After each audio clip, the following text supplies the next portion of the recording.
इस online platform पे आप सभी का स्वागत है। ठीक है दोस्तों, हम देखते हैं कि दोस्तों कल हमने एक चैप्टर स्टार्ट किया था हिंदी के अंदर वर्णमाला, लेकिन दोस्तों वर्णमाला चैप्टर हमने कल स्टार्ट पूरा नहीं किया था, क्योंकि दोस्तों कल जब मैंने एक हेडिंग डाली थी आपके सामने हिंदी, दोस्तों मैंने हिंदी के बारे में आपको बताया था। फिर दोस्तों हिंदी के हमने उसके अंदर सबसे पहले एक बात चालू करी थी कि हमें हिंदी के अंदर पढ़ना क्या है, हमें हिंदी के अंदर भाषा पढ़ना है या हिंदी के अंदर व्याकरण पढ़ना है। ठीक है दोस्तों, तो हमने दोस्तों उसके अंदर क्या पढ़ा, कल हमने व्याकरण। दोस्तों व्याकरण जब हमने प्रारंभ किया तो व्याकरण के अंदर हमने सारी चीज देखी। व्याकरण के अंदर ही हमने देखा था कि उसके अंदर अक्षर किसे कहते हैं, वर्ण किसे कहते हैं, शब्द किसे कहते हैं, वाक्य किसे कहते हैं, तो सभी चीज हमने कल देखी। आज दोस्तों हम समझते हैं कि इसके बाद हमारा टॉपिक आता है पहला, हिंदी में दोस्तों हमारा पहला टॉपिक आता है इसके अंदर क्या, वर्णमाला। क्या आएगा दोस्तों हिंदी में? आज हमारा सबसे पहला टॉपिक स्टार्ट करते हैं हम, कौन सा, वर्णमाला। अब दोस्तों जो ये वर्णमाला हमारा टॉपिक है दोस्तों, अब दोस्तों अगर बात करें कि वर्णमाला होता क्या है, वर्णमाला क्या है, सबसे पहले दोस्तों हम बात करें कि दोस्तों जो वर्णमाला होता है, ये वर्णमाला बना होता है आपका वर्ण प्लस माला से। तो किससे बना होता है? तो वर्णमाला बना होता है वर्ण प्लस माला से। अब मैं दोस्तों आप कहूं कि दोस्तों वर्णमाला कहते किसे हैं? दोस्तों वर्णमाला किसे कहते हैं? तो वर्णों के व्यवस्थित समूह को हम कहते हैं वर्णमाला। क्या कहा दोस्तों मैंने कि वर्णों के व्यवस्थित समूह को क्या कहते हैं? वर्णमाला। पॉइंट पकड़ना दोस्तों मेरा, मैंने कहा कि वर्णों के व्यवस्थित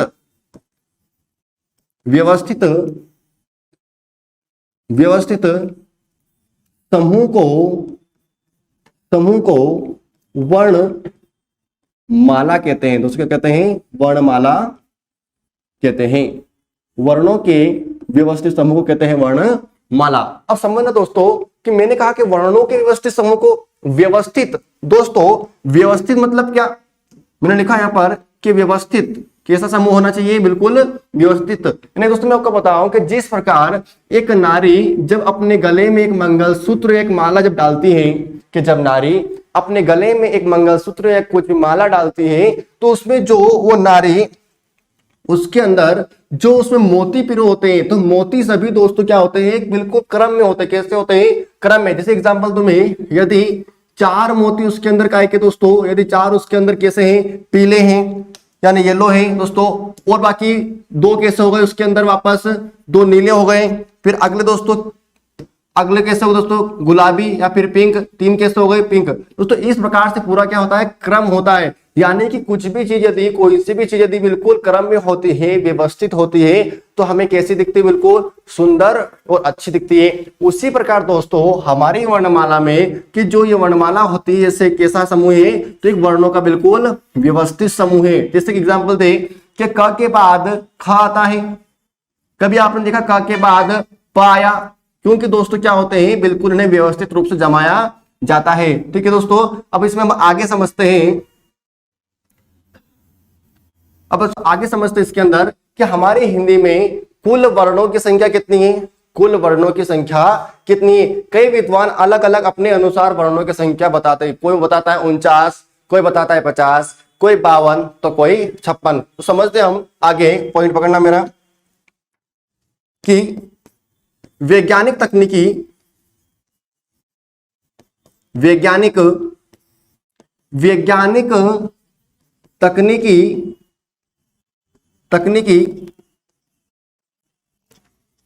शब्दावली आयोग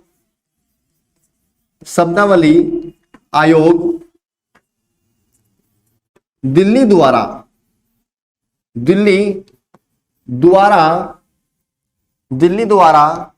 कुल 52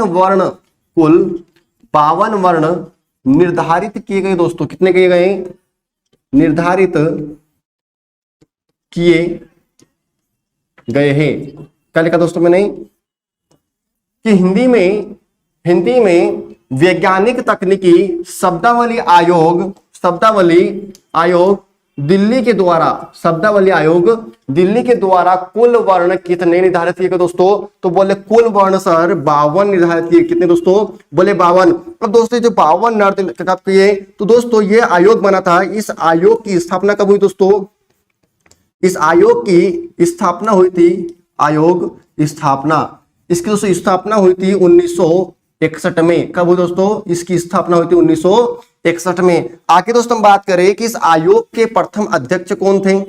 इसके प्रथम अध्यक्ष, प्रथम दोस्तों इसके अध्यक्ष थे दिलीप सिंह कोठारी। कौन से दोस्तों? दिलीप सिंह कोठारी।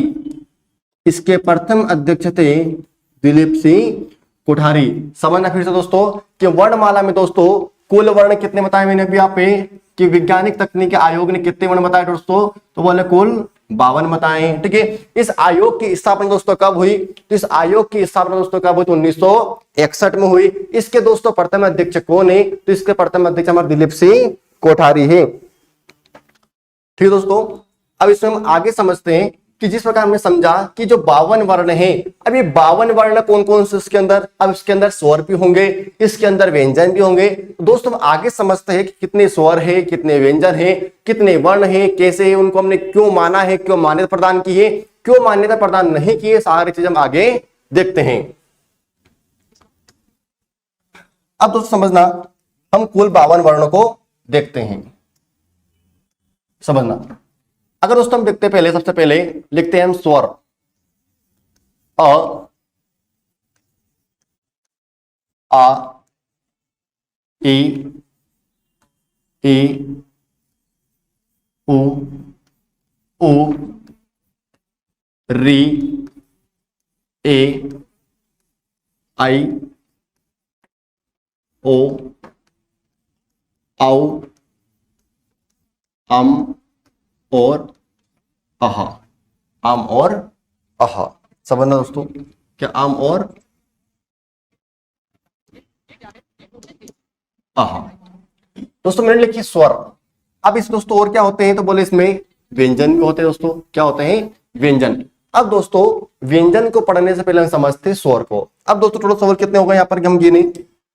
अगर यहाँ पे हम कुल स्वर गिने तो कितने हुए दोस्तों? हम गिने तो अ, आ, ई, यानी 1 2 3 4 5 6 7 8 9 10 11 12 और 13। यदि दोस्तों हम यहाँ पे बात करें कि कुल स्वर कितने हो गए, तो बोले सर 13 हो गए। कितने हो गए? 13।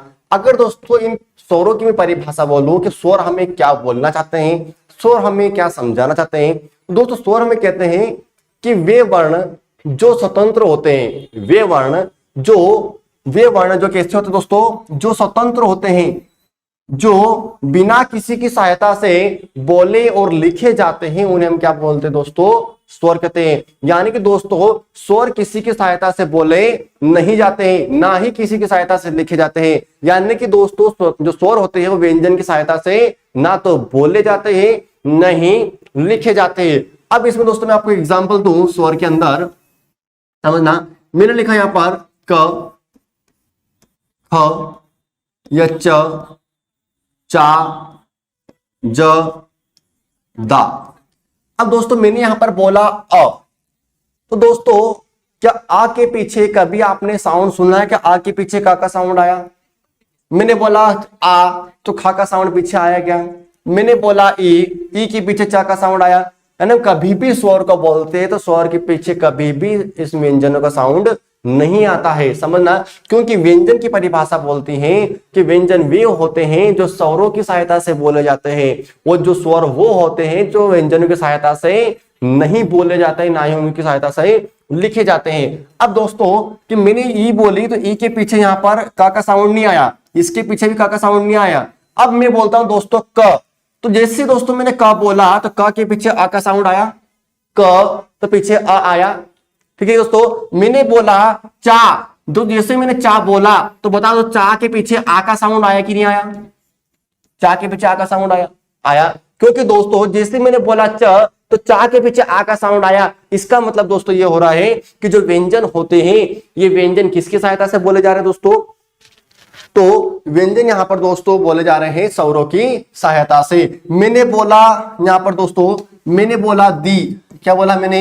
दी। तो दी में कौन सी मात्रा का दोस्तों? बड़ी की, यानी कि ये व्यंजन किसकी सहायता से बोले जा रहा है दोस्तों? तो बोले स्वरों की सहायता से बोले जा रहा है। अगर दोस्तों इस द का मैं वर्ण विच्छेद करूं, तो यदि मैं इसमें से बड़ी की मात्रा हटा दूं, तो ये बड़ी की मात्रा यहां पर आ गई, तो द कैसा हो जाएगा? आधा। और द को आधा करने के नीचे क्या लगा देंगे हम? हलंत लगाएंगे दोस्तों, इसके नीचे हम हलंत लगा देंगे।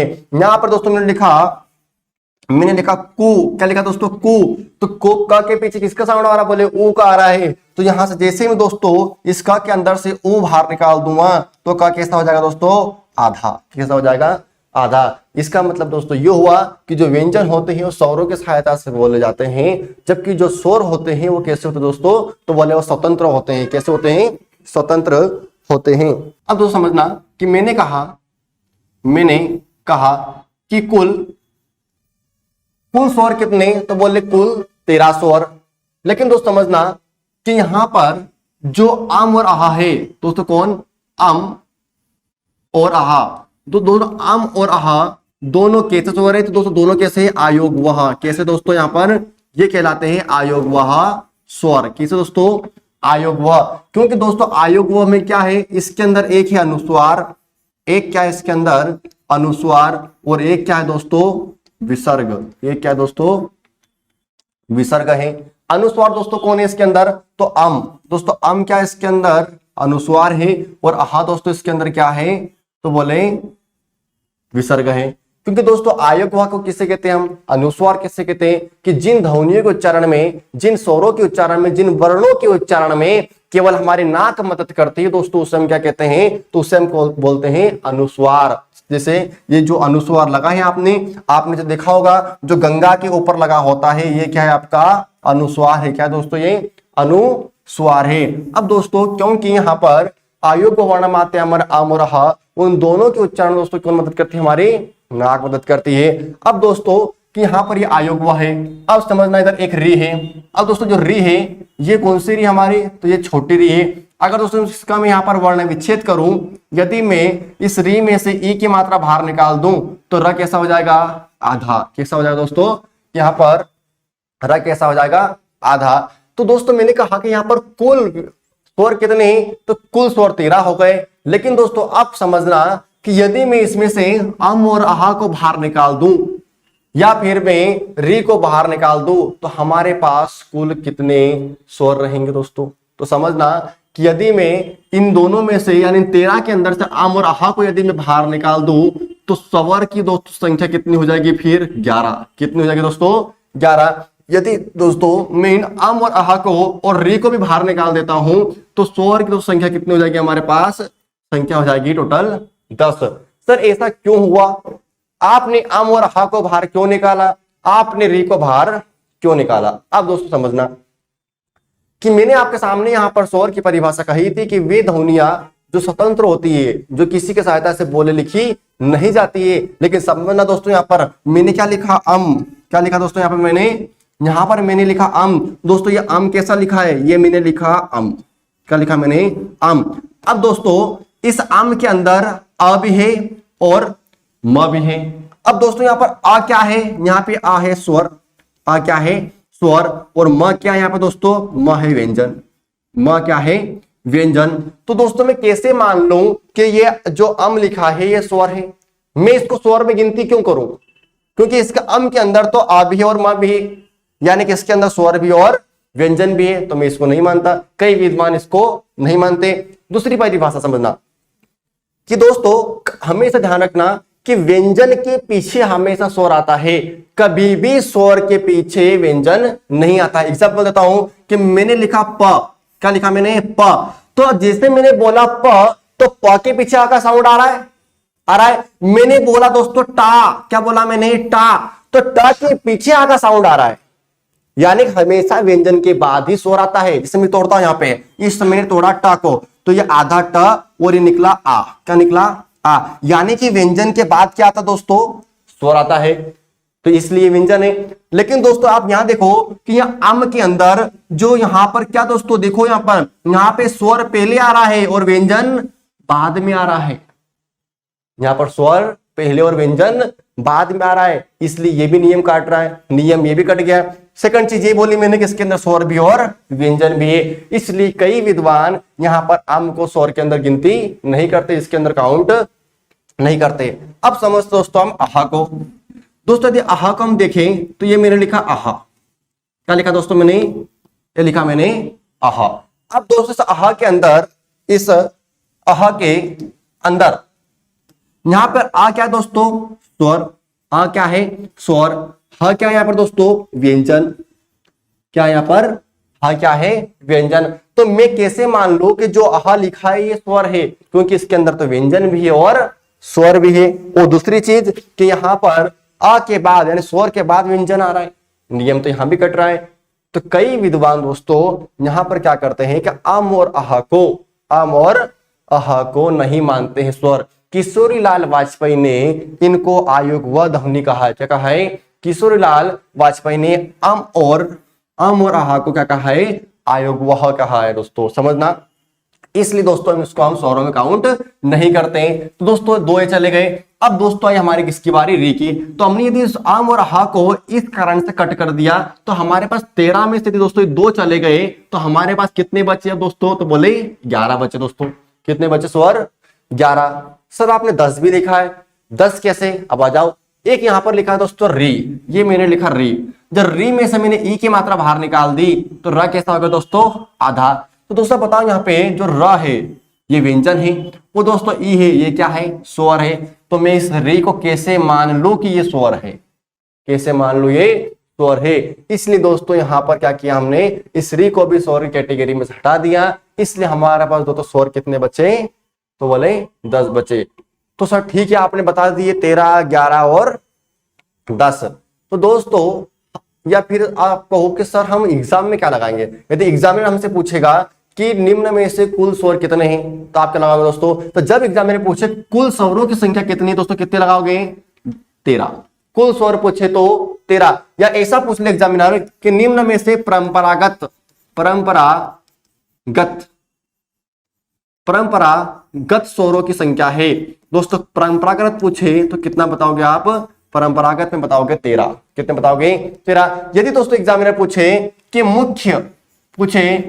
मुख्य या मूल स्वरों की संख्या है, मूल स्वरों की संख्या है, दोस्तों कितने लगाओगे आप, 11। कितने लगाओगे, मुख्य या फिर मूल स्वर 11। अब दोस्तों अगर एग्जामिनर पूछे कि निम्न में से हमारे मूल स्वर है, तो ऑप्शन में 13, 11 और 10 है, तब उत्तर क्या लगाओगे, 11। क्या लगाना हमें, 11, क्योंकि हमारा व्यापम किसको मान्यता प्रदान करता है दोस्तों, 11। तो हमें उत्तर क्या लगाना है उसके अंदर, 11। कुल पूछे तो 13, परंपरागत पूछे तो 13, ठीक है, मानक रूप से पूछे तो 11, मूल पूछे तो 11, मुख्य पूछे तो भी दोस्तों क्या लगाओगे आप, 11। क्या लगाना है हमें, 11। तो मैं आशा करता हूं आपसे दोस्तों कि आपको इतना चैप्टर समझ में आया होगा कि दोस्तों क्या है मूल और क्या है ये। अगर यहां पर स्वर पूछें तो आपको अच्छे से बताना है, और ये क्यों नहीं है इसका भी मैंने आपको कारण बताया है, इसको क्यों हटाया मैंने इसका भी कारण आपको बताया है। अब दोस्तों समझते हैं हम आगे क्या दोस्तों, व्यंजन। क्या समझते हैं, व्यंजन। आओ दोस्तों अब देखते हैं व्यंजन दोस्तों। अब मैं आपके सामने पूरे व्यंजन यहां पर लिखता हूं कि व्यंजन में टोटल व्यंजन कितने हैं, कहां पर कुछ दिक्कत है, समझते हैं। मैं दोस्तों यहां पर लिखा क, ख, ग, घ, अंग, च, छ, ज, झ, ऐ, ट, ठ, ड, ढ, अण, त, थ, द, ध, न, प, फ, ब, भ और म।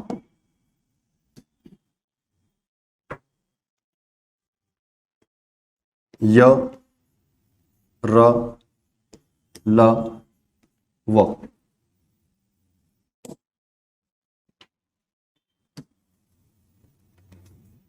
श, श, स, और ह। छ, त्र, ज्ञ और स्र। समझो मेरी बात। अभी दोस्तों ने देखा कि स्वर क्या होता है, कि वे ध्वनियां जो स्वतंत्र होती है, जो बिना किसी के सहायता से बोली और लिखी जाती, दोस्तों हम क्या बोलते हैं, स्वर कहते हैं। जो स्वतंत्र होती है, जिसकी सहायता करने कोई नहीं आता है, जो बिल्कुल अपने आप लिखी जाती हो, उसे हम क्या बोलते हैं, स्वर। ठीक है दोस्तों। कुल संख्या मैंने बताई 13, मानक रूप से मुख्य रूप से कितनी बताई दोस्तों हमने, 11। अब समझो आगे व्यंजन। अब दोस्तों जब मैं बात करूं यहां पर व्यंजन की, तो इसमें और कुछ चीज मैं ऐड कर देता हूं, समझना। इस लाइन को हम बोलते हैं कंठव्य वर्ण। क्या बोलते हैं दोस्तों, कंठव्य। इसको दोस्तों हम बोलते हैं तालव्य, तालव्य व्यंजन। इसको बोलते हैं हम तालव्य व्यंजन। इसको दोस्तों हम बोलते हैं मूर्धन्य। क्या बोलते हैं, मूर्धन्य व्यंजन। इसको दोस्तों हम क्या बोलते हैं,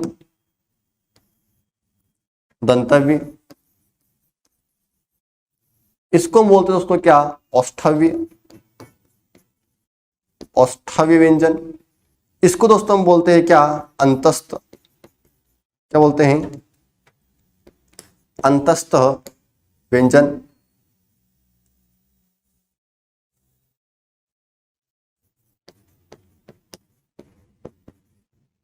अंतस्थ व्यंजन। इसको दोस्तों क्या बोलते हैं हम, संघर्षी या उष्मीय, संघर्षी या उष्मीय, संघर्ष या उष्मीय। इसको दोस्तों हम बोलते हैं क्या, संयुक्त। क्या बोलते हैं दोस्तों, संयुक्त व्यंजन। दोस्तों क्या बोलते हैं, संयुक्त व्यंजन। अब दोस्तों आगे समझना,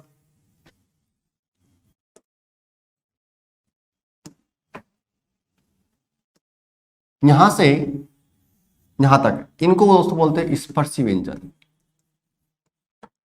स्पर्शी व्यंजन। ठीक है दोस्तों। दो हमारे पास होते हैं द्विगुणन व्यंजन, मैं लिख देता हूं। एक होता है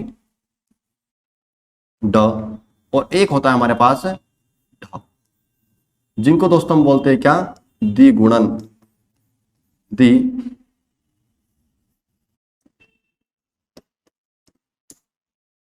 द्विगुणन या उच्छिप्त। क्या बोलते हैं, उच्छिप्त व्यंजन।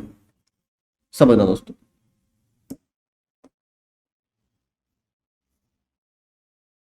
समझना। अगर मैं दोस्तों आपसे कहूं, पहले हम बाद में गिनेंगे कि क्या यहां पर व्यंजन है, कितने हैं, नहीं है। अभी दोस्तों इनकी जनरली हम परिभाषा देखते हैं कि व्यंजन की। दोस्तों मैंने अभी आपको जस्ट बताया कि व्यंजन होते क्या दोस्तों। तो व्यंजन क्या होते हैं कि वे ध्वनियां जो स्वतंत्र नहीं होती हैं, जो स्वतंत्र नहीं होती है, जो स्वरों की सहायता से बोली जाती है, उन्हें दोस्तों क्या बोलते हैं, तो उन्हें हम बोलते हैं क्या, व्यंजन। जिनको बोलने के लिए दोस्तों किसकी सहायता लगती है, जिसको बोलने के लिए स्वरों की सहायता लगती है। मैंने आपको अभी जस्ट बताया था कि मैं बोलूंगा घ, तो घ में क्या लगा पीछे, आ, यानी किसकी सहायता से बोले जा रहे दोस्तों, ये बोले स्वर की सहायता से सर। तो यानी कि जो स्वरों की सहायता से बोले जाते हैं उन्हें दोस्तों हम क्या बोलते हैं, उन्हें हम बोलते हैं व्यंजन। दोस्तों क्या बोलते हैं, व्यंजन। अब दोस्तों हम आगे समझते आ जाओ। मैंने यहां पर लाइन लिखी है कि क ख ग घ और अंग। इसको दोस्तों हम, इस लाइन को हम क्या बोलते हैं, इसको, तो इसको दोस्तों हम कहते हैं क्या, कंठव्य। दोस्तों क्या कहते हैं, कंठव्य व्यंजन। अब दोस्तों ये जो हमें पढ़ा रहा हूं आपको, कंठव्य, तालव्य, मूर्धन्य, दंतनीय, ये हमारा आगे का चैप्टर है। जब हम वर्णमाला में एक व्यंजन चैप्टर पढ़ेंगे, स्वर के बाद एक आता है व्यंजन का चैप्टर, उस व्यंजन के चैप्टर में हम डिटेल में पढ़ेंगे और इसको थ्योरिकल लिखेंगे भी सही। लेकिन दोस्तों अभी केवल यहाँ पर इसका परिभाषा को ध्यान दो कि यहाँ पर होता क्या था, कि आपका कुछ उसमें माइंड सेट हो सके। आओ दोस्तों आगे समझो। मैंने बोला कंठव्य कि क ख ग घ और अंग, इन पांचों अक्षरों को, इन पांचों वर्णों को हम क्या बोलते हैं दोस्तों, तो इनको हम बोलते हैं क्या, कंठव्य। क्यों, तो कंठव्य की परिभाषा होती है कि जिन ध्वनियों के उच्चारण में हमारे तालु का, जिन ध्वनियों के उच्चारण में, जिनको ये वाले कि जिन ध्वनियों के उच्चारण में हमारे तालु का सबसे पिछला भाग मदद करता है दोस्तों, उसे हम क्या कहते हैं, उसे बोलते हैं कंठव्य। तालु दोस्तों क्या होता है, यानी दोस्तों हमारे ये होता है मुंह, क्या होता है, ये हमारा होता है मुंह, मालवी में बोलते हैं मुंडा, क्या दोस्तों बोलते हैं मुंडा। ठीक है दोस्तों, अब दोस्तों इस मुंह के अंदर हम बात कर ले इसको, ठीक है दोस्तों, समझना आगे। ठीक है, मैंने कहा कि कंठव्य व्यंजन, क्या कहा मैंने, कंठव्य, कि जिन ध्वनियों के उच्चारण में, जिन ध्वनियों के उच्चारण में हमारे तालु का सबसे पीछे वाला भाग मदद करता है या पीछे वाला कंठ मदद करता है दोस्तों, उसे हम क्या बोलते हैं, कंठव्य व्यंजन। अब दोस्तों ये हमारे तालु है, ये हमारे जबड़े का जो ऊपर की छत होती है जबड़े की, ये जबड़े की ऊपर की छत दोस्तों हम क्या बोलते हैं, तालु। और दोस्तों इसका सबसे पिछला भाग हुआ हमारा ये वाला, क्या हुआ, ये वाला, यानी कि इसमें हमारा जो कंठ मदद करता है, क, ख, ग, घ, अंग, दोस्तों यही क्या है, हमारे सभी कंठव्य व्यंजन। अब दोस्तों आगे समझना, आगे कौन से हमारी तालव्य।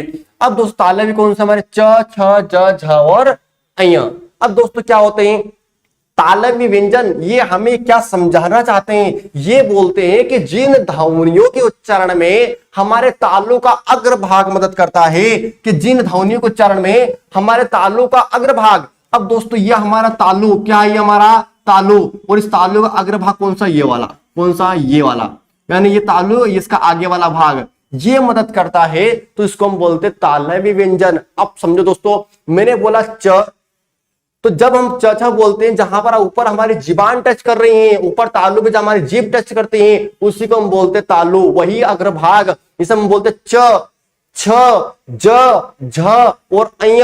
तो जहां पर दोस्तों हमारे जीभान टच कर रही है ऊपर, च, छ, ज, ये वही दोस्तों क्या है आपका तालु। दोस्तों क्या है आपका तालु, दोस्तों क्या है ये तालु। अब दोस्तों अगला समझना, ये हमारे यहां पर क्या हो गया, तालु, समझना आगे। अगली कौन से हमारे दोस्तों, मूर्धन्य व्यंजन। अब दोस्तों मूर्धन्य व्यंजन हमें क्या बोलते हैं, मूर्धन्य व्यंजन हमें समझाते हैं कि जिन ध्वनियों के उच्चारण में हमारे तालु का सबसे ऊंचे वाला भाग मदद करता है, उसे हम क्या बोलते हैं दोस्तों, उसे बोलते हैं मूर्धन्य व्यंजन। अब दोस्तों जैसे मैं बोलता हूं यहां पर ट, ठ, ड, ढ, ण, तो ट, ठ, ड, ढ, ण सबसे ऊंचे वाला भाग मदद, समझो दोस्तों कि जो हमारे यहाँ पर दांत लगे होते और दांत के पीछे जो हमारा ये वाला भाग होता है, दांत के पीछे वाला भाग, ये होता है सबसे ऊंचे वाला भाग।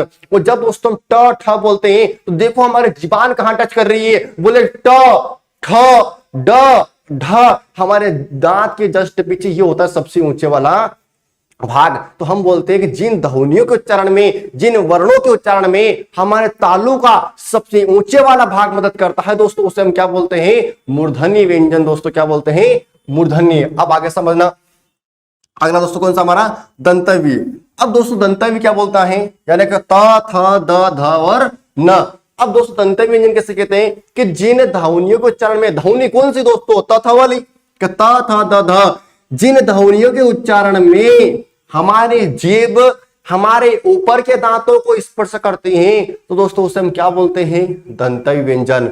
अब दोस्तों जैसे मैंने बोला त, थ, द, ध, न, तो क्या हमारे जीभ हमारे ऊपर के दांतों को स्पर्श कर रही है, यही दोस्तों क्या है हमारे दंतव्य व्यंजन। तो ये हमारे दांत, इन दांत कौन टच कर रही है हमारी दोस्तों, ये जीभ टच करेगी, उन्हीं को हम क्या बोलेंगे, दंतव्य व्यंजन। दोस्तों क्या कहेंगे, दंतव्य व्यंजन। अगले दोस्तों कौन से हमारे,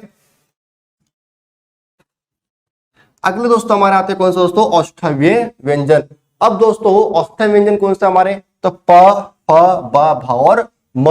औष्ठव्य व्यंजन दोस्तों क्या बोलते हैं हमें। अब दोस्तों औष्ठव्य व्यंजन हमें बोलते हैं कि जिन ध्वनियों के उच्चारण में हमारे होठ परस्पर हमें मिलते हुए दिखाई देते हैं, उसे दोस्तों हम क्या कहते हैं, तो दोस्तों उसे हम बोलते हैं औष्ठव्य व्यंजन। दोस्तों उससे हम क्या बोलते हैं, औष्ठव्य, उसी दोस्तों हम क्या बोलते हैं, औष्ठव्य व्यंजन। दोस्तों जैसे हम बोलते हैं यहाँ पर प, तो प, फ, ब, भ और म, क्या हमारे होंठ हमें परस्पर मिलते हुए दिखाई देते हैं, उन्हें दोस्तों हम क्या बोलते हैं, औष्ठव्य व्यंजन। क्या बोलते हैं दोस्तों, औष्ठव्य व्यंजन। अगला दोस्तों हम समझते हैं इसके अंदर, अगला आता है दोस्तों कौन सा, अंतस्थ व्यंजन। कौन सा दोस्तों, ये वाला अंतस्थ व्यंजन। अब दोस्तों अंतस्थ व्यंजन कौन सा हमारे, य, र, ल और व। अब दोस्तों अंतस्थ व्यंजन किसे कहते हैं हम, यर ल व को तो हम अंतस्थ व्यंजन कहते हैं दोस्तों, कि ये हमारे कौन से हैं, अंतस्थ व्यंजन। अब अंतस्थ व्यंजन की परिभाषा क्या बोलती है, कि जिन ध्वनियों के उच्चारण में वायु हमारे मुख से घुमड़कर बाहर निकल जाती है दोस्तों, उसे हम क्या बोलते हैं, अंतस्थ व्यंजन। क्या कहा मैंने, कि जिन ध्वनियों के उच्चारण में वायु हमारे मुख से घुमड़कर बाहर निकल जाती है, घुमड़कर, उसे दोस्तों हम क्या कहेंगे, अंतस्थ व्यंजन। अब दोस्तों जैसे मैंने बोला कि य, क्या बोला मैंने, य र ल व, इनमें हमारी वायु कैसे मुख से सीधे घुमड़कर बाहर निकल जाती है दोस्तों। अगला कौन सा हमारा, अगला आता हमारा संघर्षी व्यंजन। अगला कौन सा दोस्तों हमारा, संघर्ष या उष्मी व्यंजन, संघर्ष या उष्मी व्यंजन। श, श, स और ह दोस्तों कैसे है ये उष्मी व्यंजन। अब किसे कहते हैं तो समझना, कि जिन वर्णों के उच्चारण में, जिन वर्णों के उच्चारण में वायु हमारे जीभ पर रगड़ खाकर बाहर निकलती है दोस्तों, उसे हम क्या बोलेंगे, तो उसे बोलेंगे हम संघर्ष या उष्मी व्यंजन। क्या कहा मैंने, कि जिन ध्वनियों के उच्चारण में वायु हमारे जीभ पर रगड़ खाकर बाहर निकलेगी तो उसे हम क्या बोलेंगे, उष्मी। दोस्तों हम जैसे बोलते श श श, तो दोस्तों हमारे जीभ पर क्या रगड़ होता है, हाँ होता है, कि जब हम श श स बोलते हैं तो हमारे जीभ पर रगड़ उत्पन्न होती है, उष्मा उत्पन्न होती है। इसलिए दोस्तों इन वर्णों को हम क्या बोलते हैं, संघर्ष या उष्मी व्यंजन, क्योंकि दोस्तों उष्मा को ना तो नष्ट किया जा सकता है ना ही उत्पन्न किया जा सकता है, ये हमारा एक साइंस का एक नियम है दोस्तों, ठीक है। अब दोस्तों आगे कौन सा हमारा, आगे आता हमारा संयुक्त व्यंजन। अब दोस्तों संयुक्त व्यंजन कौन से हमारे, तो संयुक्त दोस्तों कौन से हमारे, अक्ष, त्र, ज्ञ और स्र। अब छ, त्र, ज्ञ और स्र कैसे हमारे संयुक्त, सर ये संयुक्त व्यंजन क्या होते हैं, ये हमें समझ में नहीं आया सर, समझते दोस्तों, आ जाओ। अब समझना दोस्तों कि संयुक्त क्या है, कि दो वर्णों के मेल से, संयुक्त है दोस्तों कि दो वर्णों के मेल से बना नया व्यंजन वर्ण, पॉइंट पकड़ना मेरा, कि दो व्यंजन वर्णों के मिलने से बना नया व्यंजन वर्ण क्या कहलाता है आपका, संयुक्त व्यंजन। कैसे दोस्तों समझो, अब दोस्तों यहां पर लिखा है क्ष, तो दोस्तों ये किससे बना होता है, तो ये बना होता है आधा क और बना होता है श से, आधा का और श से। त्र दोस्तों किससे बना होता है, तो ये बना होता है यहां पर आधा त, आधा त, और किससे बना होता है, र से। दोस्तों ज्ञ किससे बना होता है, तो ज्ञ बना होता है यहां पर दोस्तों आधा ज और अय्या से। दोस्तों स्र किससे बना होता है, तो ये बना होता है आधा श और र से बना होता है। अब समझना दोस्तों, मैंने इसकी डेफिनेशन परिभाषा क्या बोली, मैंने कहा कि दो व्यंजन वर्णों के मिलने से, दो व्यंजन वर्ण, एक व्यंजन वर्ण ये, एक व्यंजन वर्ण ये, दो व्यंजन वर्णों के मिलने से बना नया व्यंजन वर्ण क्या कहलाता दोस्तों आपका, संयुक्त व्यंजन। इसी को दोस्तों हम बोलते हैं संयुक्त व्यंजन। अब दोस्तों जो छ बोलते हैं हम, तो जब हम छ बोलते, छ में क और श दोनों का ही सामान होता है, श होता है।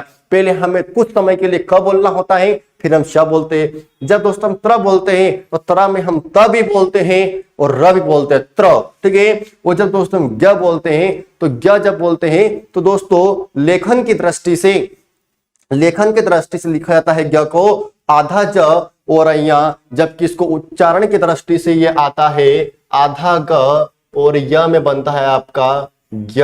लेकिन दोस्तों आपके लेखन की दृष्टि से ज्ञ का क्या आएगा, यहाँ पर स्थान आएगा आधा ज और अय्या। आगे दोस्तों हम बोलते हैं स्र, तो स्र जब बोलते तो उसमें आधा श और र दोनों का उच्चारण स्थान आता है दोस्तों। अब आगे दोस्तों इसमें समझते हैं हम। आशा करता हूं दोस्तों आप सभी को यहाँ पर समझ में इतना आया होगा। जब भी दोस्तों हम इसको व्यंजन का चैप्टर पढ़ेंगे तो व्यंजन के चैप्टर में हम कंठा तालव्य मूर्धन्य सभी को डिटेल से समझेंगे, पढ़ेंगे और अच्छे से और लिखेंगे, ठीक है दोस्तों। अब दोस्तों मैं यहाँ पर मैंने एक चीज लिखी है, व्यंजन कौन से, स्पर्शी व्यंजन। कौन सा दोस्तों, स्पर्शी व्यंजन, समझना।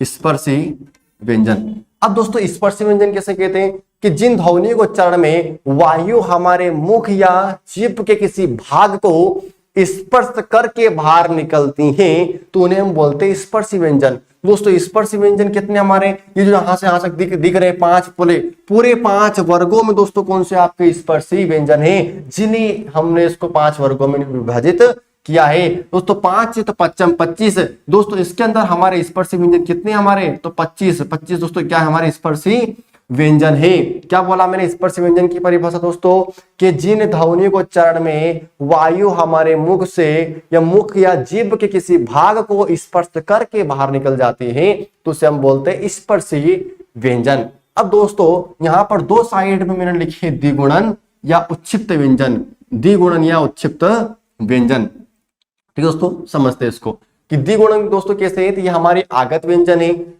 आगत ध्वनि, क्योंकि दोस्तों हमारी जो वर्णमाला है, हमारी इस वर्णमाला में एक तो है ड और एक क्या है ढ, लेकिन दोस्तों आपने देखा होगा कि ड और ढ के इन दोनों के नीचे क्या नुक्ता लगा हुआ है, नहीं दोस्तों, क्योंकि हमारी वर्णमाला में नुक्ता लगा हुआ नहीं रहता है, इसलिए दो आगत ध्वनि हमने कौन सी ली इसके अंदर, एक ड और एक ढ, जिसके नीचे दोस्तों क्या लगे होते हैं, तो बोले नुक्ता लगा होता है। दोस्तों अब समझना इसके अंदर, हम समझते आगे। अब दोस्तों आगे समझना, अगर दोस्तों मैं आपसे बात करूं कि हमने अभी जस्ट देखा कि दोस्तों कुल स्वर कितने हैं, मानक रूप से कितने, परंपरागत रूप से कितने, मुख्य कितने, तो उसी प्रकार यदि हम बात करें कि कुल व्यंजन कितने हैं, हमने अभी देखा कि वैज्ञानिक तकनीकी शब्दावली आयोग दिल्ली के द्वारा कुल 52 वर्ण है, उस 52 वर्ण में हमने स्वरों की संख्या देख ली। अब हम क्या देखेंगे दोस्तों, इसके अंदर व्यंजन की संख्या क्या देखेंगे। अब तो समझना व्यंजन कुल, अगर दोस्तों मैं आपसे बात करूं, इसको मैं यहां नीचे लिख देता हूं, समझो। बताओ दोस्तों कि मैं आपसे पूछूं स्पर्शी व्यंजन टोटल कितने हैं, टोटल स्पर्शी व्यंजन कितने हैं, तो 25 कितने हो दोस्तों, ये हो गए 25। ठीक है दोस्तों, अगर मैं आगे आपसे बात करूं कि बताओ अंतस्थ कितने हैं, तो अंतस्थ 4 है, अंतस्थ व्यंजन कितने दोस्तों, तो अंतस्थ है 4, कितने हैं 4।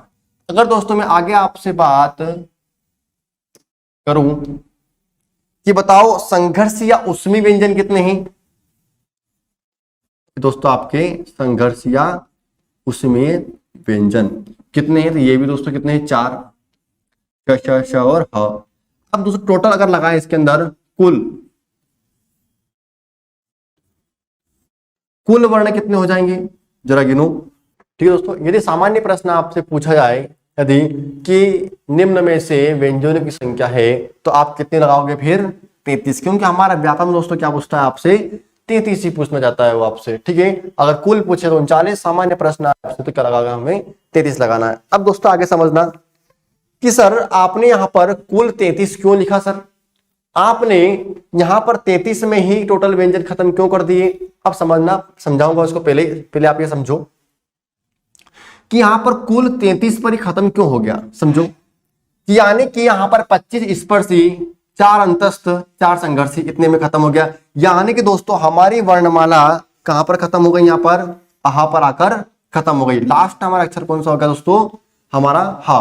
कभी कभी दोस्तों एग्जाम में प्रश्न पूछा जाता है कि निम्न में से वर्णमाला का अंतिम वर्ण कौन सा है। क्या दोस्तों प्रश्न कि वर्णमाला का अंतिम वर्ण कौन सा दोस्तों, तो आपको दोस्तों उत्तर क्या लगाना है कि वर्णमाला का अंतिम अक्षर कौन सा है, अंतिम वर्ण कौन सा है, तो ह है। और दोस्तों यदि जस्ट अभी हमने पढ़ा था यहाँ पर स्वर कि यहाँ पर अ से अह तक हमने अभी देखा था क्या यहाँ पर स्वर। एक प्रश्न यहां से भी आता है कि निम्न में से ईश्वर प्रदत्त वर्ण कौन सा है। क्या दोस्तों प्रश्न आता है कि ईश्वर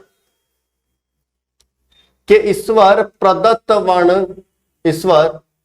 वर्ण कौन सा है। तो दोस्तों हमारा ईश्वर प्रदत्त वर्ण कौन सा है, आ है। कौन सा है, आ है। सर ईश्वर प्रदत्त वर्ण क्या होता है सर, समझो कि दोस्तों ईश्वर प्रदत्त क्या होता है, तो यानी कि वो वर्ण जो भगवान सभी को देता है, या गूंगा हो या बहरा हो या एक सामान्य व्यक्ति हो, यानी हर व्यक्ति के मुख से एक आवाज निकलती है कि चाहे जो भगवान न करे ऐसा कोई हो, लेकिन दोस्तों जो व्यक्ति बोल नहीं पाता है, जिसको हमारे सामान्य एक जीवन में हम उसको बोलते हैं गूंगा नाम से पहचानते हैं दोस्तों, वो व्यक्ति भी जब बोलता है तो अपने मुख से निकालता है अ की आवाज, वो अ का साउंड निकालता है। इसलिए दोस्तों अ को हम क्या बोलते हैं? ईश्वर प्रदत्त वर्ण। तो एग्जाम में आप ध्यान रखना, पूछे आपसे कि ईश्वर प्रदत्त वर्ण कौन सा है तो लगा देना क्या? अ। और यदि आपसे पूछे कि वर्णमाला का अंतिम वर्ण कौन सा है तो लगा देना क्या? आप अ लगा देना।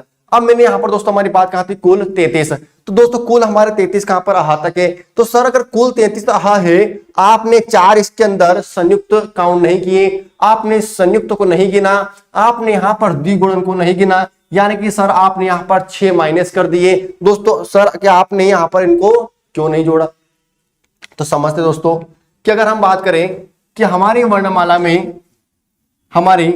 वर्णमाला में यदि मैंने 11 जोड़ लिए स्वर, क्या जोड़ लिए कि कुल स्वर कितने? 11, ठीक है, एक सामान्य 11। और दोस्तों मैंने यहां पर व्यंजन कितने बताया आपको? तो व्यंजन आपको बताया कितने हमने? 33। तो दोस्तों 11 और 33 कितने हो गए? 44। कितने हो गए? 44। दोस्तों इसलिए मैं कहूं आपसे कि कुल व्यापम के अनुसार, हमारे व्यापम के अनुसार वर्णमाला में कुल कितने वर्ण हो गए? तो 44।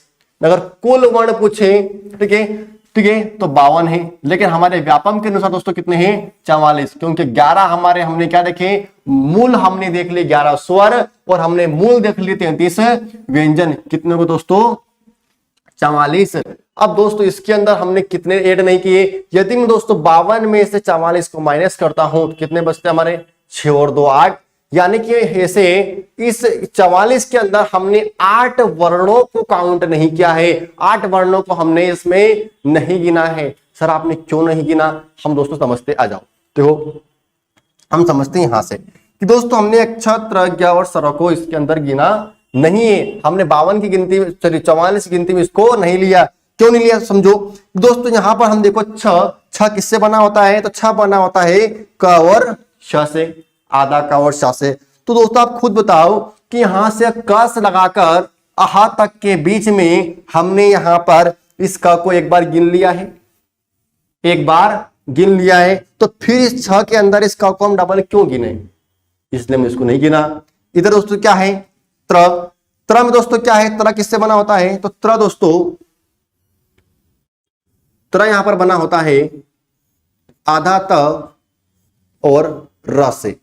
दोस्तों यहां पर इस तरह के अंदर जो त है ये हमने एक बार जोड़ लिया। देखो ये त दिख रहा है आपको, हमने क से लाकर हा तक के बीच में एक बार हमने इस त को काउंट कर लिया है, इसलिए इस तरह को हम नहीं गिनते इसके अंदर वर्णमाला में। इधर क्या दोस्तों? ज्ञ किससे बना होता है दोस्तों? तो ज्ञ बना होता है आधा ज और अय्या से। अब दोस्तों देखो कि क के से ह के बीच में हमने ज को एक बार गिन लिया, यहाँ पे ज को एक बार गिन लिया, तो हम दोबारा इसको नहीं गिनते हैं दोस्तों। आगे समझना, यहां पर क्या लिखा? स्र। अब यहां स्र बना होता है आधा श और र से, और क और ह के बीच में हमने एक बार दोस्तों यहां पर श को गिन चुके हैं। इसलिए दोस्तों इन चारों संयुक्त अक्षरों को हम वर्णमाला में काउंट नहीं करते हैं, नहीं गिनते। चलो सर ठीक है, 4 तो आपने नहीं गिने, उनको बता दिए। सर आपने और 4 है जो आपने काउंट नहीं किए, ठीक है, वो भी समझते दोस्तों। आ जाओ, कौन से हमारे? एक तो हमारा ड और एक हमारा ढ। दोस्तों ड और ढ ये दोनों जो आगत ध्वनि है जो हमारे हिंदी के अंदर आई है, जिनके अंदर नुक्ता बिंदु लगा हुआ है, क्योंकि दोस्तों हमारा जो हिंदी का वर्णमाला है इसके अंदर नुक्ता बिंदु नहीं होता है, जबकि इसमें भी नुक्ता बिंदु है। जब भी हम सड़क लिखते हैं तो उसके नीचे हम बिंदु लगाते हैं दोस्तों, ठीक है दोस्तों। तो इनको भी हमने काउंट किया नहीं किया, क्यों? क्योंकि दोस्तों क से ह के बीच में इस ड को हम एक बार गिन चुके हैं, इसलिए ड को हमने नहीं गिना।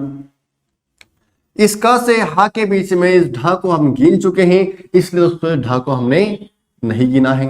इसलिए दोस्तों 4 और 2 6 हमने वर्ण काउंट नहीं किए। चलो सर ठीक है, आपने 4 और 2 6 को नहीं गिना है तो ठीक है, लेकिन सर 2 वर्ण और आपने नहीं गिने। 2 और कौन से दोस्तों? 2 और है, एक तो अम और एक है अहा, एक है अम एक है अम और एक है हमारा अहा। अम और हा को भी हमने नहीं गिना है। क्यों नहीं गिना सर आपने, समझना दोस्तों, मैं यहां लिख देता हूं।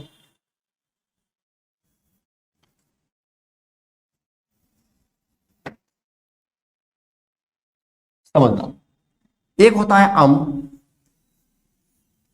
एक होता है अहा, एक होता है अहा, एक अम और एक अहा।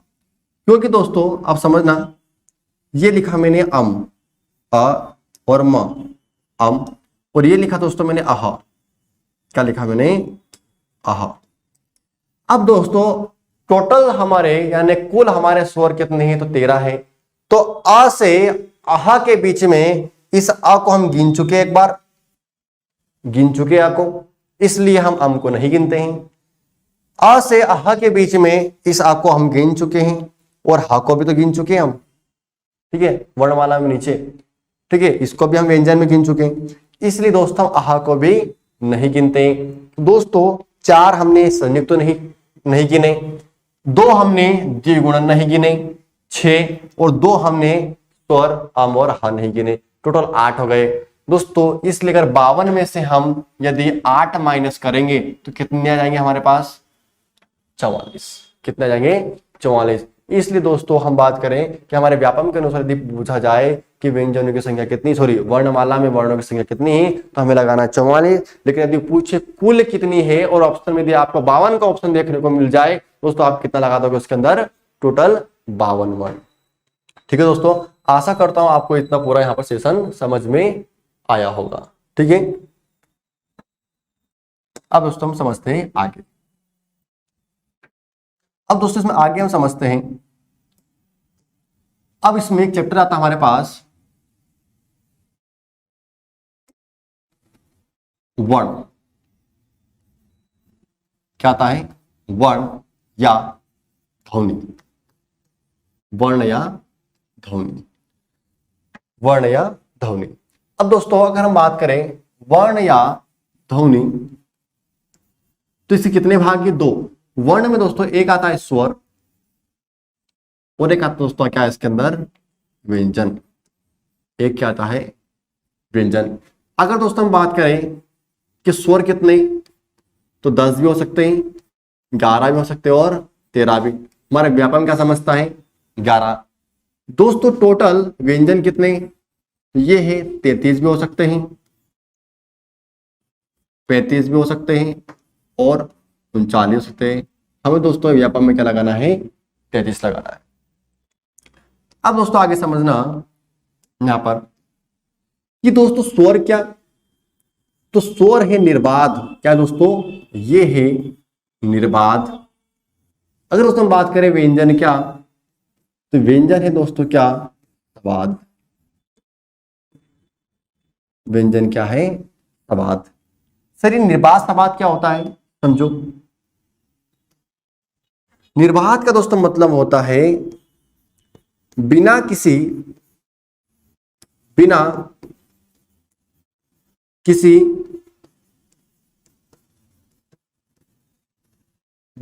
सहायता से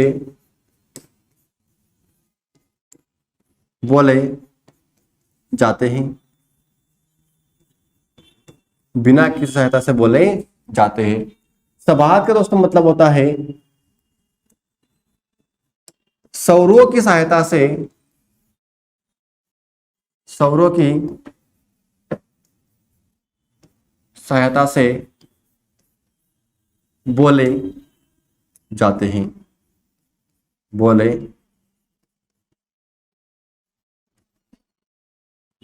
जाते हैं। समझना दोस्तों, मैंने आपको कहा भी इसके पहले कि एक होता है स्वर, एक होता है व्यंजन हमारे वर्ण में। तो स्वर कैसे होते हैं, निर्बाध होते हैं। कैसे होते हैं, निर्बाध, जो बिना किसी की सहायता से बोले और लिखे जाते हैं। मैंने कहा था अभी जस्ट कि जो स्वर होते हैं बिना किसी की सहायता से बोले भी जाते हैं और लिखे भी जाते हैं। वो दोस्तों मूल रूप से इनकी संख्या कितने निर्धारित की गई है, तो 11 निर्धारित की गई है।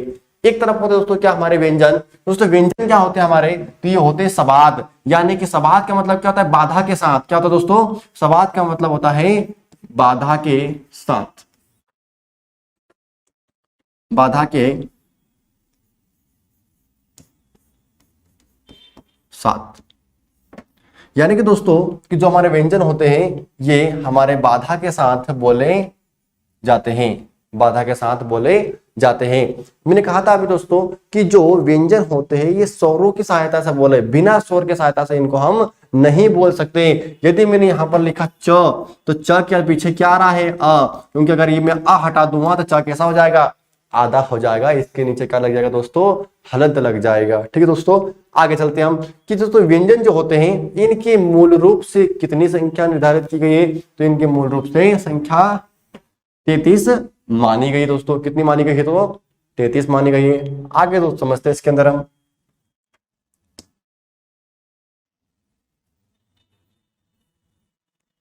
इसमें दोस्तों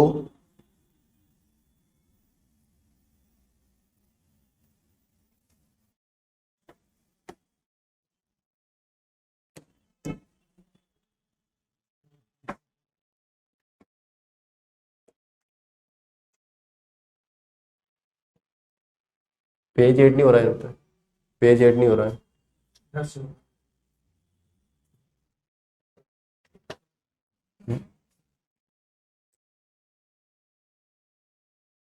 ठीक दोस्तों, अब आगे हम समझते हैं इसका आगे।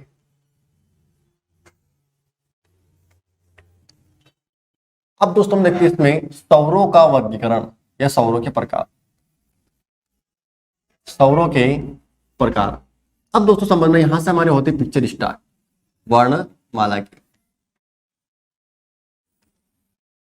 दोस्तों एक हमारे पास चैप्टर आएगा स्वर का, एक चैप्टर हमारे पास कौन सा है? व्यंजन का। दोस्तों हम कौन सा स्टार्ट कर रहे हैं इसके अंदर? दोस्तों हमारा पहला चैप्टर इसके अंदर आएगा स्वरों का। स्वरों का जैसे ही हमारा चैप्टर खत्म होगा इसके बाद दोस्तों हम क्या पढ़ेंगे? व्यंजन का चैप्टर। अब दोस्तों स्वरों का चैप्टर है, इसमें देखते हैं कि पंडित कामता प्रसाद गुरु के अनुसार, पंडित पंडित कामता प्रसाद गुरु के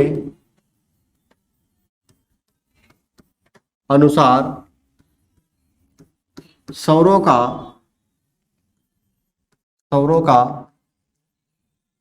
वर्गीकरण। दोस्तों किसके अनुसार? पंडित कामता प्रसाद गुरु के अनुसार सौरों का वर्गीकरण। अब दोस्तों जो पंडित कामता प्रसाद गुरु है ये दोस्तों हमारे क्या है? दोस्तों ये है हमारे हिंदी के व्याकरणाचार्य। क्या दोस्तों? ये हमारे है कौन? हिंदी के व्याकरणाचार्य, व्याकरणाचार्य। ठीक है दोस्तों, यानी दोस्तों अगर मैं बात करूं आपसे कि उत्तर भारत को हिंदी सिखाने वाले व्यक्ति कौन है, अगर बात करें कि उत्तर भारत हमारा जो है, उत्तर भारत को हिंदी सिखाने वाले जो विद्वान है यही है। हिंदी सिखाने वाले कौन है दोस्तों? हमारे तो पंडित कामता प्रसाद गुरु है दोस्तों। अब दोस्तों पंडित कामता प्रसाद गुरु को ये हम बोलते हैं हिंदी का पाणिनि। क्या कहते हैं दोस्तों? पंडित कामता प्रसाद गुरु को इन्हें हिंदी का पाणिनि कहते हैं दोस्तों। क्या कहते हैं? इन्हें हिंदी का पाणिनि कहते हैं। क्या कहते हैं दोस्तों? हिंदी का पाणिनि। क्योंकि दोस्तों इन्हें संस्कृत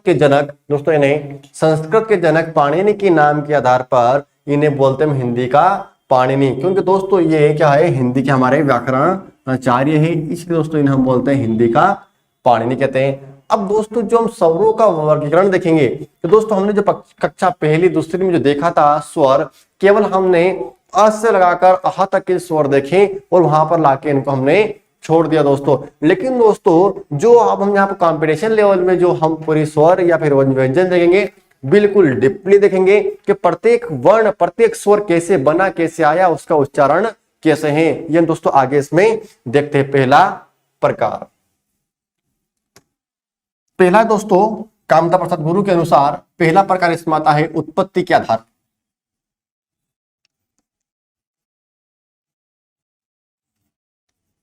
उत्पत्ति के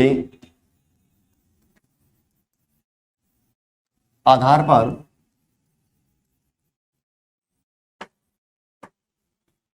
आधार पर स्वरों का वर्गीकरण, स्वरों का वर्गीकरण। समझना दोस्तों, किसके आधार पर? तो बोले उत्पत्ति के आधार पर स्वरों का वर्गीकरण। दोस्तों कितने प्रकार के होते हैं इस आधार पर? तो इस आधार पर दोस्तों ये होते हैं 2 प्रकार के। दोस्तों कितने प्रकार के? तो 2 प्रकार के। सर 2 कौन कौन से वाले? दोस्तों देखते हैं 2 कौन कौन से। एक दोस्तों इसमें होता है हमारा कौन सा, समझना, एक होते हैं इसके अंदर मूल स्वर, और एक दोस्तों इसके अंदर होते हैं संधि स्वर। एक मूल स्वर और एक संधि स्वर, एक मूल और एक संधि। दोस्तों जो मूल स्वर होते हैं ये किसे कहते हैं हम, और संधि स्वर किसे कहते हैं, समझना। दोस्तों वे स्वर जिनकी उत्पत्ति अपने आप हुई हो उन्हें हम क्या बोलते हैं? मूल स्वर। क्या बोला दोस्तों मैंने? कि वे स्वर, क्या कहा मैंने? कि वे स्वर जिनकी उत्पत्ति अपने आप हुई हो, अपने आप हुई हो, उन्हें दोस्तों हम क्या कहते हैं? मूल स्वर। जैसे दोस्तों कौन कौन से हमारे मूल स्वर, कौन कौन से हमारे देखते हैं हम। तो मूल स्वर है हमारे, पहला अ, छोटा अ, छोटी ई, छोटा ऊ और ऋषि या री। ये हमारे दोस्तों क्या है? आपके मूल स्वर है। कितने हो गए? 4। एग्जाम में दोस्तों एमपीएसआई 2017 का प्रश्न है दोस्तों, वर्णमाला में कुल मूल स्वरों की संख्या कितनी है? या सीधा आ जाए कि हिंदी में मूल स्वर है दोस्तों कितने? हिंदी मूल स्वर 4, अ, ई, ओ और री। यानी दोस्तों परिभाषा क्या बोलती है कि वे स्वर जिनकी उत्पत्ति अपने आप हुई हो उन्हें हम क्या बोलते हैं? मूल स्वर। तो दोस्तों मुझे बताओ कि आ की उत्पत्ति किससे हुई है? क्या दोस्तों अ प्लस आ मिलकर क्या आ बना होता है? नहीं, आ प्लस आ मिलकर बन जाता है आ। क्या बनता है दोस्तों? आ। दोस्तों इसका मतलब ये वाला आ कैसा आपका मूल स्वर है, लेकिन ये वाला आपका मूल स्वर नहीं है। दोस्तों क्या यहाँ पर मैंने लिखा ई और फिर लिखा मैंने ई, तो बनती यहाँ पर दोस्तों आपकी क्या? बड़ी ई। तो बताओ दोस्तों क्या यहाँ पर मैंने बड़ी ई लिखी है? बोले नहीं, छोटी, क्योंकि छोटी किसी से मिलकर बनी नहीं होती है, इसकी उत्पत्ति अपने आप हुई है, इसलिए कैसा दोस्तों? ये मूल स्वर है। वो भी दोस्तों आपका कैसा है? मूल स्वर। लेकिन दोस्तों जो री है ये आपका अपवाद है। क्या दोस्तों? अपवाद है, क्योंकि दोस्तों जो री होती है ये री किससे बनी होती है? आपकी आधा र, और किससे बनी होती है? ई से क्या बनी होती है? आपके री। तो ये दोस्तों क्या आती है? हमारी अपवाद में आ जाती है। लेकिन दोस्तों आपको कितने लगाने टोटल? तो टोटल लगाने हैं आपके 4 ही लगाना है। कि मूल स्वरों की संख्या कितनी है? तो बोले 4 है। दोस्तों आगे हम समझते हैं इधर, आगे दोस्तों हम समझते हैं कि संधि स्वर। अब दोस्तों संधि स्वर हमारे कितने प्रकार के? तो संधि स्वर दोस्तों हमारे होते हैं 2 प्रकार के। एक दोस्तों इसके अंदर होता है हमारा कौन सा? दीर्घ स्वर। कौन सा होता है? दीर्घ स्वर। एक होता है कौन सा इसके अंदर? हमारा संयुक्त स्वर, संयुक्त स्वर। ठीक है दोस्तों। अब दोस्तों इनकी परिभाषा हम देखते हैं।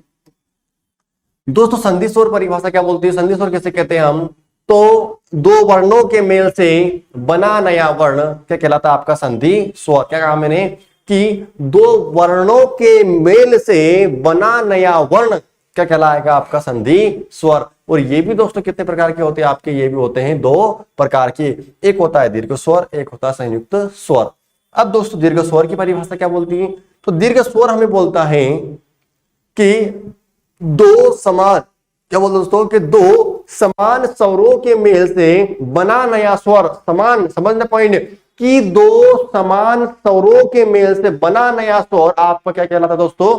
ये कहलाता दोस्तों आपका दीर्घ स्वर। जैसे दोस्तों मैं एग्जांपल दूं आपको, जैसे हम लिखे कि बड़ा आ, बड़ी ई और बड़ा ऊ। दोस्तों ये सब कैसे हैं आपके? तो ये दोस्तों सभी आपके दीर्घ स्वर यानी बड़े बड़े, दीर्घ मतलब क्या दोस्तों बड़ा। अब दीर्घ माने बड़ा होता है और सब आपके क्या है बड़े बड़े स्वर है। तो दोस्तों आ किससे बना होता है दोस्तों, आ बना होता है आपका अ प्लस आ से। ई किससे बना होता है, ई प्लस ई से। ओ किससे बना होता है दोस्तों, ओ प्लस ओ से क्या बना होता है, बड़ा ओ। तो दोस्तों मैंने इसकी परिभाषा बोली थी कि दो समान स्वरों के मेल से, कि दो समान स्वरों, दोनों समान है, दो समान स्वरों के मेल से बना नया स्वर दोस्तों क्या कहलाता है आपका, दीर्घ स्वर होता है, दीर्घ स्वर। यहां पे दोस्तों ई प्लस ई, ई प्लस दोस्तों यहां पर ई प्लस ई से क्या, अब दोस्तों समझते हैं हम क्या, संयुक्त स्वर। अब दोस्तों संयुक्त स्वर की परिभाषा में क्या बोलते हैं, संयुक्त स्वर दोस्तों हमको बोलता है कि दो असमान, दोस्तों क्या, कि दो असमान स्वरों के मेल से, असमान समान नहीं, दो असमान स्वरों के मेल से बना नया स्वर क्या कहलाता है आपका दोस्तों, आपका संयुक्त स्वर कहलाता है। एग्जाम्पल देता हूं आपको, जैसे ए आई ओ और औ। अब दोस्तों मैं बात करूं जो ए होता है, ये ए किससे बना होता है, तो ए बना होता है आ प्लस ई से। आ प्लस ई से दोस्तों क्या बना होता है ए, और दोस्तों आ प्लस ए से क्या बना होता है आई, और दोस्तों आ प्लस ओ से क्या बना होता है तो ओ, और दोस्तों आ प्लस ओ से क्या बना होता है तो औ बना होता है। अब दोस्तों मैंने डेफिनेशन क्या बोली इसकी परिभाषा, मैंने कहा कि दो असमान स्वर, एक ये और एक ये इधर आ और ये दोनों असमान है दोस्तों, दो असमान स्वरों के मेल से, ये मेल है इसका, मेल से बना नया स्वर दोस्तों क्या कहलाता है आपका, ये कहलाता है आपका संयुक्त स्वर दोस्तों। ये होता है सभी आपके ए आई ओ और औ सभी क्या आपके संयुक्त स्वर है। ठीक है दोस्तों, समझ में आया आपको कि इधर हमारे कौन से, एक तो है मूल स्वर, एक हमारा है संधि स्वर। ठीक है, ये हमने देखे मूल स्वर दोस्तों हमारे कितने हैं, कि वे स्वर जिनकी उत्पत्ति अपने आप हुई हो उन्हें हम बोलते हैं मूल स्वर। और दोस्तों इनकी संख्या कितनी है, टोटल 4 है।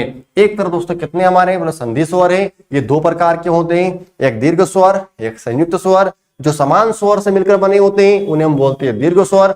इनकी संख्या दोस्तों कितनी है, तो इनकी यहाँ पर कितनी है, 3 है, बड़ा आ, बड़ी और बड़ा ओ है।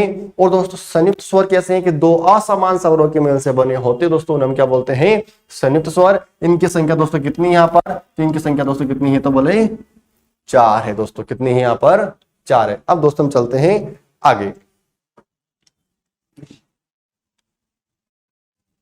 सर ऋषि मिट गया इसके अंदर, ये अपने आप गायब हो रहे हैं।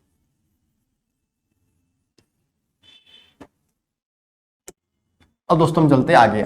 अब दोस्तों हम पढ़ते हैं मात्रा के आधार पर, इसके आधार पर दोस्तों, मात्रा के आधार पर स्वरों के प्रकार।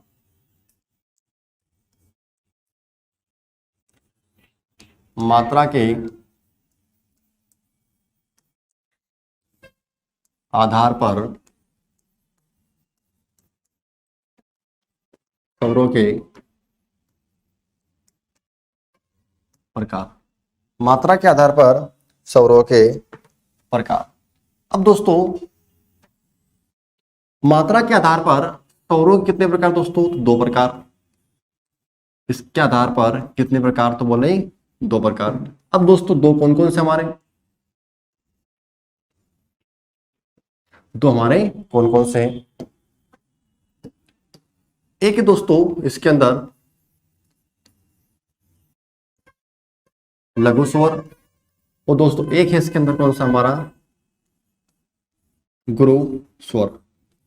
एक लघु स्वर और एक गुरु स्वर। अब दोस्तों लघु स्वर की परिभाषा क्या है, गुरु स्वर क्या है और कौन कौन से है समझना। लघु स्वर दोस्तों मतलब होता है एक मात्रा, क्या होता है इसका मतलब, एक मात्रा। और दोस्तों गुरु स्वर का मतलब होता है 2 मात्रा। कितनी मात्रा दोस्तों, 2 मात्रा, समझना इसको। ये क्या होता है दोस्तों, जिन स्वरों की, जिन स्वरों की एक मात्रा होती है, एक मात्रा होती है, उन्हें हम क्या कहेंगे दोस्तों? जिन स्वरों की एक मात्रा होती है उन्हें दोस्तों हम क्या कहेंगे? लघु स्वर। और दोस्तों जिन स्वरों की जिन स्वरों की जिन स्वरों की दो मात्रा होती है, जिन स्वरों की दो मात्रा होती है उसे दोस्तों हम क्या कहेंगे? तो बोले गुरु स्वर। यानी कि दोस्तों अगर हम बात करें कि इसका चिन्ह कैसा है, तो इसका चिन्ह है एक खड़ी पाई। कैसा है? खड़ी पाई। और दोस्तों इसका चिन्ह होता है आपका क्या? एस नुमा, अंग्रेजी का ऐसा। आपने दोस्तों यदि छंद पढ़े हो 10वीं 12वीं में, तो छंद में आपको पता है जब मात्रा गिनते हैं तो इस प्रकार लघु स्वर की और गुरु स्वर की मात्रा गिनते हैं दोस्तों। यदि दोस्तों मैं आपको बात करूं कि हमारे लघु स्वर कौन कौन से दोस्तों, तो मैं बात करूं जैसे जैसे जैसे अ, छोटी ई, छोटा ऊ और री। दोस्तों ये हमारे कौन से स्वर है? बोले ये हमारे हैं लघु स्वर। तो सर गुरु स्वर कौन से हमारे? तो जैसे मैं आपसे बात करूं, जैसे बड़ा आ, बड़ी ई और बड़ा ऊ, और ए, आई, ओ, और कौन से दोस्तों हमारे? औ और औ। ये दोस्तों हमारे कौन से हैं? गुरु स्वर। क्योंकि दोस्तों इनमें होती एक मात्रा, इनमें होती है दो मात्रा। अब समझना कैसे दोस्तों? मैंने यहां पर लिखा कलाम। क्या लिखा दोस्तों मैंने? कलाम। तो अब दोस्तों आप बताओ मुझे, क के अंदर किसका साउंड आ रहा है? अ का। किसका आ रहा है? अ का। ल के अंदर किसका साउंड आ रहा है? आ का। बड़ा आ रहा है इसके अंदर, कलाम। और म के अंदर आ का। दोस्तों आ के लिए कितनी मात्रा? तो बोले एक मात्रा। आ के लिए कितनी मात्रा? तो आ के लिए बोले दो मात्रा सर, ये दो मात्रा। और अ के लिए कितनी मात्रा? आ के लिए एक मात्रा। तो बताओ दोस्तों कि कलाम शब्द में कितनी मात्रा हो गई? तो एक और दो तीन और एक चार। तो एक और ये दो और दो चार, ये हो गए हमारे चार मात्रा। कलाम शब्द में कितनी मात्रा दोस्तों? चार। मैंने दोस्तों यहां पर लिखा सबकी पसंदीदा रवीना। क्या दोस्तों? रवीना। अब दोस्तों रवीना में कितनी मात्रा है? गिनो। तो र में किसका साउंड आ रहा है पीछे? आ का। यहां पे वा में कौन सी मात्रा? बड़ी की। और ना में बड़ा। कौन सा दोस्तों? बड़ा। तो आ के लिए कितनी मात्रा? एक। बड़ी के लिए दो, बड़ा आ के लिए दो। दो और दो चार और एक पांच। दोस्तों कितनी मात्रा हो गई? पांच। ये दोस्तों हमको कहां पर काम आएगा? ये आएगा हमको छंद पढ़ेंगे तब, कि मात्रा कैसे गिनते हैं, कैसे नहीं गिनते दोस्तों। ठीक है, अब समझना है दोस्तों आगे। यदि एग्जाम में पूछे आपसे कि मात्रा के आधार पर स्वर कितने प्रकार हैं दोस्तों, तो मात्रा के आधार पर स्वर कितने प्रकार के हैं? तो दो प्रकार के हैं। एक होता है लघु स्वर, एक होता है हमारा गुरु स्वर। लघु स्वर मतलब जिसमें एक मात्रा होती है, गुरु स्वर मतलब जिसमें दो मात्रा होती है। ठीक है दोस्तों। अब लघु स्वर किसे कहेंगे हम? तो जिन स्वरों की एक मात्रा होती है उन्हें हम कहेंगे लघु स्वर, और जिन स्वरों की दो मात्रा होती है उन्हें कहेंगे हम गुरु स्वर। जिस हमने देख लिया है कि छोटा, छोटी और क्या आ जाएगा आपका? लघु स्वर। और बड़ा आ, बड़ी, बड़ा ऊ, ए, आई, ओ अब क्या रहेगा आपका? गुरु स्वर। ठीक है दोस्तों। अब आगे समझते इसके अंदर हम। अब दोस्तों आगे समझते हम उच्चारण के आधार पर। उच्चारण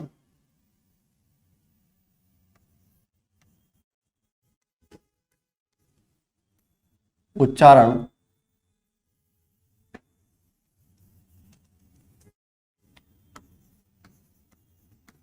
उच्चारण के आधार पर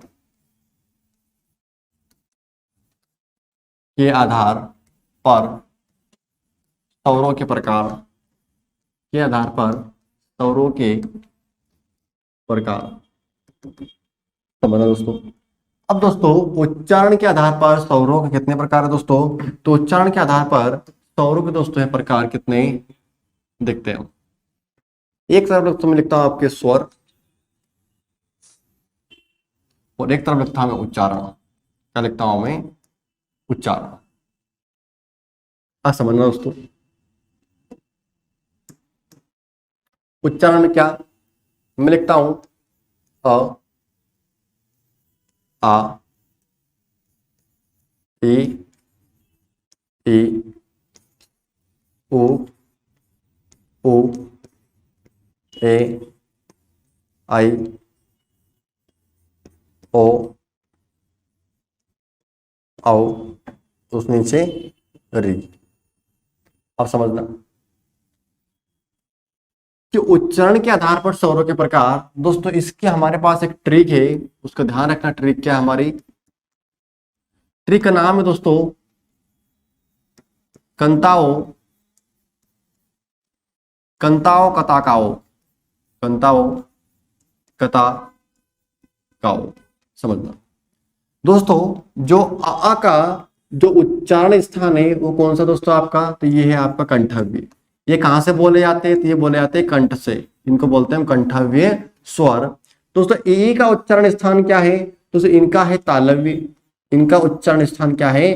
तालव्य। जब हम बोलते ई तो हमारा इसमें तालु मदद करता है, ठीक है। ऊ का उच्चारण स्थान क्या है दोस्तों? तो इसका है औष्ठव्य। इसका क्या है दोस्तों?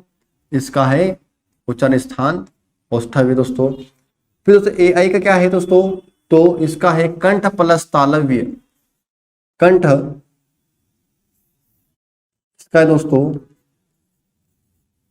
कंठ प्लस तालव्य, दोनों ही क्या कर देते हैं? मदद करते हैं दोस्तों। और ओ और औ का क्या है दोस्तों? तो इसका दोस्तों कंठ, कंठ औष्ठव्य, कंठ प्लस औष्ठ। नीचे दोस्तों आता है क्या? री। ये दोस्तों कैसा वर्ण है? ये है मूर्धा। क्या है? मूर्धन्य वाला। ठीक दोस्तों, ये एमपीएसआई 2017 का दोस्तों प्रश्न है। किसका दोस्तों? एमपीएसआई 2017 का प्रश्न है कि निम्न में से री का उच्चारण स्थान है। तो री का उच्चारण स्थान क्या आएगा हमारा? मूर्धा। दोस्तों क्या आएगा? मूर्धा। क्या जाएगा? मूर्धा। समझना दोस्तों। आगे यदि आपसे पूछे एग्जाम में कि कौन सा भी वर्ण पूछ ले कि निम्न में से आ का उच्चारण स्थान है, निम्न में से आ का उच्चारण स्थान है, तो क्या लगाओगे? कंठव्य। इसकी दोस्तों हमारे पास ट्रिक है कि कंताओ कताकाओ। दोस्तों क्या है?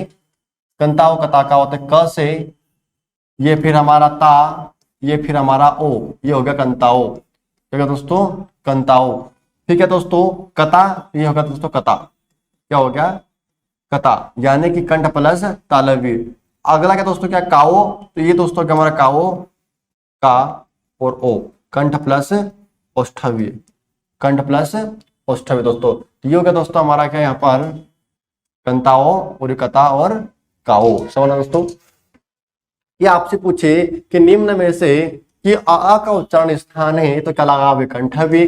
पूछिए आपसे कि ई का उच्चारण स्थान क्या है? क्या लगा दोगे दोस्तों आप? तालव्य। और पूछे ओ का उच्चारण स्थान क्या है? तो औष्ठव्य। और ए आई का उच्चारण स्थान क्या है? तो कंठ तालव्य है। और पूछे और औ का कंठ क्या है उच्चारण स्थान? तो लगा देना कंठ औष्ठव्य है दोस्तों। और री का पूछे आपसे कि री का उच्चारण स्थान क्या दोस्तों? तो क्या है इसका? मूर्धा। क्या दोस्तों?